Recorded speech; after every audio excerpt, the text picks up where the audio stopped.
রাধে রাধে বাবা। আজকের দিনের সম্বন্ধে কিছু বলো। তোমরাই বলো, তোমরাই অনুষ্ঠান করছো যে আজ গুরু পূর্ণিমা কেন করা হয়, কার কি ধারণা আছে? হ্যাঁ, এটা জেনে রাখা দরকার যে গুরু পূর্ণিমা মানে আজকের দিনে গুরু পূজা সব জায়গায় হচ্ছে। এখন আজ গুরুদেবের জন্মদিন না দেহান্ত দিন কি, কিছুই তো নয়। হ্যাঁ, আর তারপর মানে যেখানে যত গুরু আছেন সবারই আজ গুরু পূর্ণিমা হচ্ছে। তো তাহলে ব্যাপকভাবে সবার তো আজকে জন্মদিন বা দেহান্ত দিন কিছু নয়।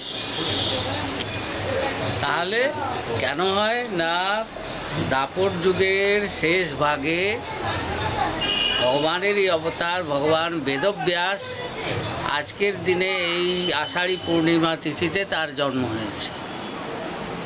পরাশর আর সত্যবতী নন্দন রূপে আজকের দিনে তার আবির্ভাব হয়েছে। তো বেদব্যাসই হচ্ছেন প্রথম জগৎগুরু।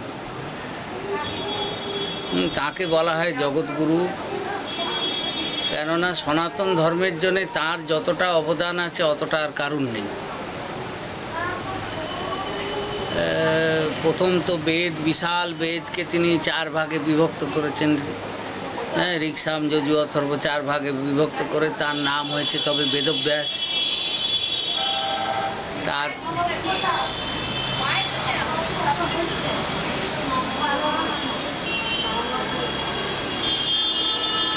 তবে তার নাম হয়েছে বেদব্যাস। তারপর সাত্ত্বিক, রাজসিক, তামসিক লোক তো সবাই এক প্রকার নয়, নানান প্রকার লোক। ব্রাহ্মণ, ক্ষত্রিয়, বৈশ্য, শূদ্র তো সকলের যাতে পরমার্থ মার্গে অধিকার হয়, সবাই যাতে ভগবত অভিমুখী হতে পারে, সেই জন্যে ব্যাসদেব রচনা করেছেন পঞ্চম বেদ স্বরূপ মহাভারত। মহাভারতকে বলা হয় পঞ্চম বেদ, তাতে সবার অধিকার। মহাভারত ব্রাহ্মণ, ক্ষত্রিয়, বৈশ্য, শূদ্র, স্ত্রী, পুরুষ সবাই অধ্যয়ন করতে পারে। বেদ অধ্যয়নে অনেক কিছু ব্যাপার আছে, সবাই অধিকারী নয়, কিন্তু মহাভারত পঠনে সবার অধিকার। আর সর্বোপরি মহাভারতের মধ্যে সমস্ত বেদান্তের সার তত্ত্ব, বেদান্তের সার তত্ত্ব মহাভারতে ভীষ্ম পর্বের 18টা অধ্যায় জুড়ে শ্রীমদ্ ভগবদ্ গীতা। গীতা তো কোনো আলাদা গ্রন্থ নয়, গীতা মহাভারতেরই অংশ। মহাভারতের ভীষ্ম পর্বের 18টা অধ্যায় নিয়ে ভগবদ্ গীতা। তো এই গীতাও জ্ঞান ও বেদব্যাসই দিয়েছেন আমাদের। তারপর কে কীরকম লোক সাত্ত্বিক, রাজসিক, তামসিক ভেদে বেদকে পূর্ণ করার জন্যে, বেদের অভাব পূরণ করার জন্যে পুরাণ রচনা করেছে। তো সে পুরাণও 18টা পুরাণ, 6টা সাত্ত্বিক পুরাণ, 6টা রাজসিক পুরাণ, 6টা তামসিক পুরাণ। অর্থাৎ যে যেরকম মনোবৃত্তির লোক সে সেইভাবেই পথ পায়। আর সর্বোপরি ব্যাসের অবদান হচ্ছে সমস্ত পুরাণের শিরোমণি শ্রীমদ্ ভাগবত রচনা,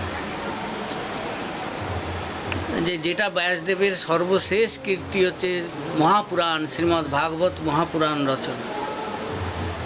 তো এই যে বেদব্যাস করে গেছেন যাতে লোকে পরমার্থ মার্গে চলে, তো তাই ব্যাসকেই আদি গুরু মানা হয়। সনাতন ধর্মে প্রথম জগৎগুরু মানা হয় ব্যাসদেবকে। এবং সনাতন ধর্মের যত শাখাই বলুক না কেন, সে শৈব শাখা হোক, সন্ন্যাসী শাখা হোক, বৈষ্ণব শাখা হোক, সব শাখাতেই কিন্তু ব্যাসদেব। যেমন ধরো আমাদের পরম্পরাতে তো রয়েছেন রামানুজ, মধ্বাচার্য, নিম্বার্ক, বিষ্ণুস্বামী, 4 বৈষ্ণব পরম্পরাতেই ব্যাসদেব আছে। আবার এমনকি শঙ্করাচার্য পরম্পরাতেও যদি ধরা হয় তো ব্যাসের শিষ্য সুখদেব, সুখদেব থেকে গৌড়পাদ, গৌড়পাদের শিষ্য গোবিন্দপাদ, গোবিন্দপাদের শিষ্য শঙ্করাচার্য, সেও ব্যাসদেব পরম্পরা। তো যে সনাতন ধর্মের যত বিভাগ হয়েছে, যত পরম্পরা হয়েছে, সবই ব্যাসের জন্য। তো যে কারণে ব্যাসই হচ্ছেন আদি গুরু। তো তাঁর জন্মতিথিকেই বলা হয় গুরু পূর্ণিমা। যে গুরুর আবির্ভাব, সদ্গুরুর মূর্তি ভগবান বেদব্যাস, তার আজ আবির্ভাব তিথি, তাই গুরু পূর্ণিমা। তো তাই আজকের দিনে ব্যাসদেবের পূজা করা কর্তব্য। তো ব্যাসদেব মানে কি? তো ব্যাসদেবকে লোকে কোথায় পাবে? ব্যাসদেব তো আর আমাদের দৃশ্যগোচর হচ্ছেন না। তো তাই ব্যাসের প্রতিনিধি রূপে, ব্যাস যেমনি লোককে এই অজ্ঞানতা অন্ধকার কাটিয়ে ভগবত অভিমুখী করার চেষ্টা করেছেন, তো তেমনি যারা সদ্গুরু আছেন, গুরুরাও হচ্ছেন সেই ব্যাসের প্রতিনিধি স্বরূপ, যারা ভক্তদেরকে, মানুষ তো কৃষ্ণ ভুলি যে এই জীব অনাদি বহির্মুখ, জীব তো অনাদি বহির্মুখ হয়ে বসে আছে, সে তো ভগবানের দিকে মুখ ঘোরাবেই না, সে মুখটা মায়ার দিকেই ঘুরিয়ে রেখে দিয়েছে। তো তাকে যেভাবে হোক চেপে ধরে নানানভাবে তাকে কৃষ্ণোন্মুখী করা, তো এটা তো গুরুর কাজ না। তো যেই গুরুরা করছেন, তাই ব্যাসের প্রতিনিধি রূপে আজ সব গুরুকেই ব্যাসদেবের প্রতিনিধি রূপে পুজো করা হয়, তাই গুরু পূর্ণিমা। কিন্তু মূল পুজো হচ্ছে সেই জগৎগুরু। আর আমি এখানে আজকে সকালে যখন এরা পুজো করেছে, তখন তো আমি বলেছি যে আমাদের কি পরম্পরা, যে রাধাপতি সমারম্ভম, যে আমাদের পরম্পরা হচ্ছে শ্রীকৃষ্ণ থেকে, রাধানাথ থেকে, রাধাপতি সমারম্ভম মাধবেন্দ্র চ মধ্যমা। রাধাপতি থেকে শুরু হয়েছে, মধ্যে হচ্ছে মাধবেন্দ্রপুরী, আর অস্মদ আচার্য পর্যন্তম বন্দে গুরু পরম্পরা। আর আমার গুরু পর্যন্ত এই গুরু পরম্পরা যে স্রোত আছে, সেই গুরু পরম্পরাকে আজ স্মরণ করা। তো তারপর ব্যাসেরও বন্দনা হয়েছে, ব্যাসেরও পূজা হয়েছে, ওপরেও হয়েছে। তো গুরু পূর্ণিমা শুধু গুরুকে প্রণাম করলাম আর প্রণামী দিলাম, এটাই কিন্তু গুরু পূজা নয়। এইটা সব সময় মনে রাখা উচিত যে প্রণাম আর প্রণামীতে যেন সীমাবদ্ধ না থাকে গুরু উৎসব করা।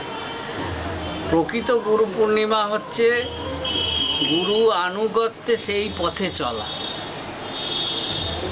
গুরুর হচ্ছে গুরু দায়িত্ব, গুরুর কাজ হচ্ছে শিষ্যকে ভগবানের মুখে নিয়ে যাওয়া।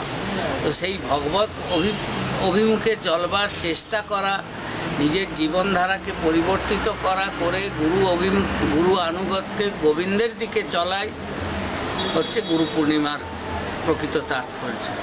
তা আপনারা সকলে সেই চেষ্টা করুন, এই প্রার্থনা। রাধে রাধে। জয়।